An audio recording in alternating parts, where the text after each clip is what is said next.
দেখি রাখি পরিয়ে দিই। কেন? আরে রাখি পরাতে আসছো? আরে রাখি পরানো মানে বুঝো না তুমি? আরে রাখি আমি কেন পরবো? ও মা, রাখি পরে কেন? রাখি কি শুধু ভাই ভাই বোনের সম্পর্কের জন্য রাখি পরে নাকি? কবিগুরু রবীন্দ্রনাথ ঠাকুর কি এই রাখি বন্ধন উৎসব চালু করেছেন? কেন করেছেন আপনি জানেন না? যে হিন্দু মুসলিমের মধ্যে যে দাঙ্গা বেঁধেছিল, এই হিন্দু মুসলিমের মধ্যে এই দাঙ্গাটা যাতে শেষ হয়ে যায়, দুই পক্ষের মিলন ঘটানোর জন্য আজ কবিগুরু রবীন্দ্রনাথ ঠাকুর এই রাখি বন্ধন উৎসব পালন করেছিল। সেই তো আবার সেদিনকে দাঙ্গা হলো বাংলাদেশে, গন্ডগোল হলো একজনের সঙ্গে, সনাতন ধর্মের উপর আঘাত করলো, মন্দির ভেঙে দিল, হিন্দুদের ধরে ধরে কোপাচ্ছে, হিন্দু মা বোনেদের উপরে শারীরিক অত্যাচার চালাচ্ছে। সেই তো দাঙ্গা বেঁধেই রয়েছে, তাই এ পালন করে হলো কি না বলো? সে বন্ধন কি হলো? সেই তো বিবাদ তো বেঁধেই আছে। আমাদের দুজনের মধ্যে যে বিবাদ না থাকে তার জন্য আমি পড়াচ্ছি। ঠিক আছে, পড়াও।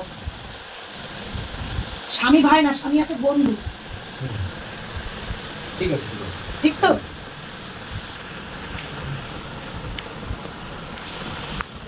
এত ছোট রাখি, এরকম বড় টানতে পারলে না? পয়সা কম ছিল আমার। গিফট গিফট ওইভাবে গিফট কেউ নেয় না, হাতে হাতে গিফট দিতে হয়। কিছু তো আনিনি। তা বললি তো হবে না। দাদা সে গিফট দাও। ঠিক আছে, ঠিক হলো তো? হ্যাঁ, এটাই মেনে নিলাম আমি।